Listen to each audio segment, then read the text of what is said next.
महाभोज। मनु भंडारी। आज 1 घंटे तक तेल की मालिश करवाकर भाप स्नान किया है दास साहब ने, इसलिए शरीर फूल सा हल्का हो रहा है और अंग प्रत्यंग में एक प्रकार की कांति छाई हुई है। बड़े तुष्ट भाव से मशाल का ताजा अंक देख रहे हैं दास साहब। पिछले सप्ताह की सारी प्रमुख घटनाएं दी हैं और बड़े सलीके और जिम्मेदाराना ढंग से।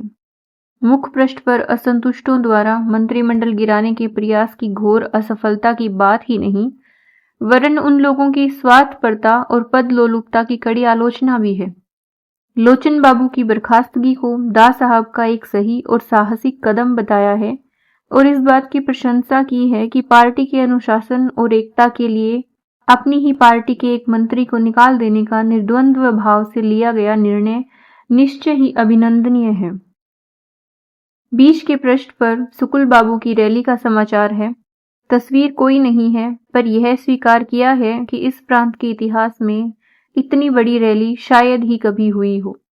विरोधियों की इतनी बड़ी रैली बिना किसी बाधा व्यवधान के शांतिपूर्ण ढंग से हो गई, इसके लिए गृह मंत्रालय और डीआईजी पुलिस के लिए आभार व्यक्त किया है। इसके बाद तीसरी प्रमुख खबर, दोस्ती की आड़ में बिसु की हत्या करने वाला बिंदा गिरफ्तार। फिर बड़े सनसनीखेज और रोचक ढंग से विस्तृत वर्णन दिया गया है कि किस प्रकार नए सिरे से बयान लेने और गहरी छानबीन करने पर कुछ ऐसे विस्मयकारी तथ्य सामने आए जिन्होंने सारी घटना की दिशा ही बदल दी।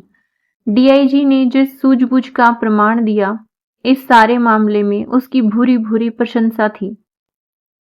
साथ ही एक छोटे से बॉक्स में बधाई देते हुए यह सूचना भी थी कि आईजी के रिक्त स्थान को डीआईजी सिन्हा ने संभाल लिया है।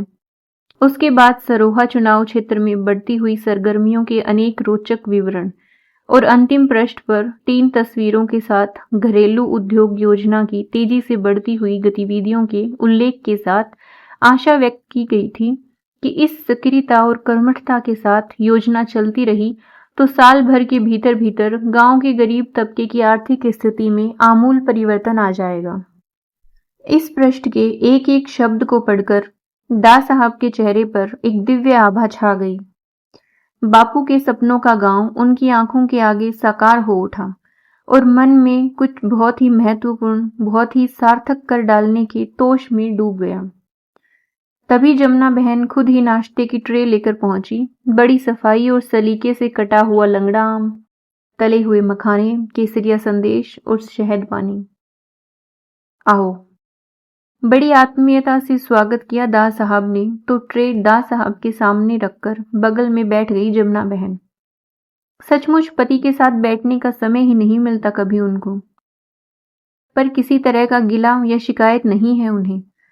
पति का बड़प्पन ही सबसे बड़ा संतोष है उनका। यूं दास साहब खुद राजनीति की बातें नहीं करते उनसे, पर वे हैं कि एक एक बात की खबर रखती हैं, चाहे पांडे जी से, चाहे लखन से या कहीं से और कहीं से। जब कोई संकट की स्थिति आती है तो दास साहब से अधिक चिंतित होती हैं और जब संकट टल जाता है तो प्रसन्नता भी दास साहब से अधिक जमुना बहन को ही होती है। मशाल का यह अंक देखा? अखबार की ओर इशारा करके पूछा दास साहब ने। सवेरे उठते ही पढ़ लिया। पहले से कितना अच्छा निकलने लगा है यह अखबार।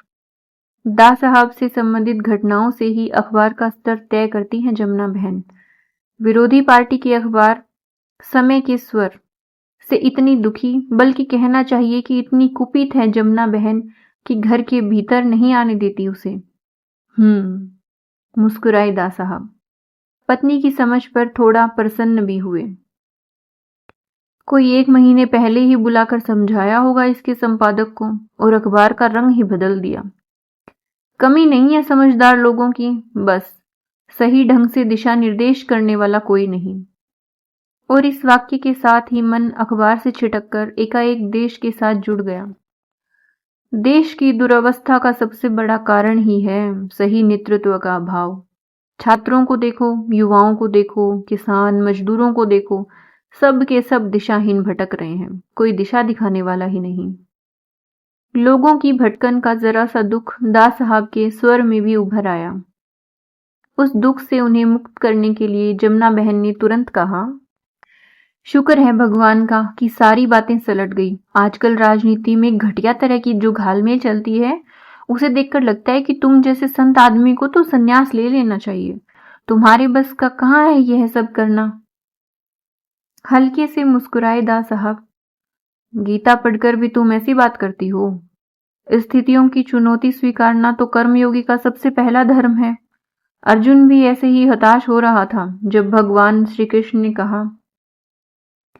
1000 बार पढ़े और सुने भगवान कृष्ण के कथन में विशेष दिलचस्पी नहीं है जमुना बहन की, इसलिए बीच में ही बोली, लो यह आम खा लो। लज्जत बड़ी अच्छी होती है लंगड़े की। आम की अंतिम फांक मुंह में डालते हुए कहा दा साहब ने, तो तुरंत जमुना बहन उठी और थोड़ा और लाती हूं कहकर भीतर चली गई। लोटी तो आम ही नहीं, केसरिया संदेश भी थे। वैसे भी तुम्हें बहुत पसंद है ये संदेश, फिर मैंने अपने हाथ से बनाए हैं। समझ लो सारे संकट टले इसी खुशी में। अच्छा तुम भी तो खाओ। प्लेट जमुना बहन की ओर बढ़ाते हुए आंखों ही आंखों से स्नेह में नहला दिया दा साहब ने। इस उम्र में भी सुर्खी फैल गई जमुना बहन के गालों पर। गदराती सी बोली, मेरा मन कहता है चुनाव भी तुम ही जीतोगे 100%। लो, जब गृहलक्ष्मी ने कह दिया तो बस जीत गए, अब संदेह कैसा। और फिर दोनों परम तृप्त और प्रसन्न भाव से बनारस का लंगड़ा और केसरिया संदेश खाते रहे।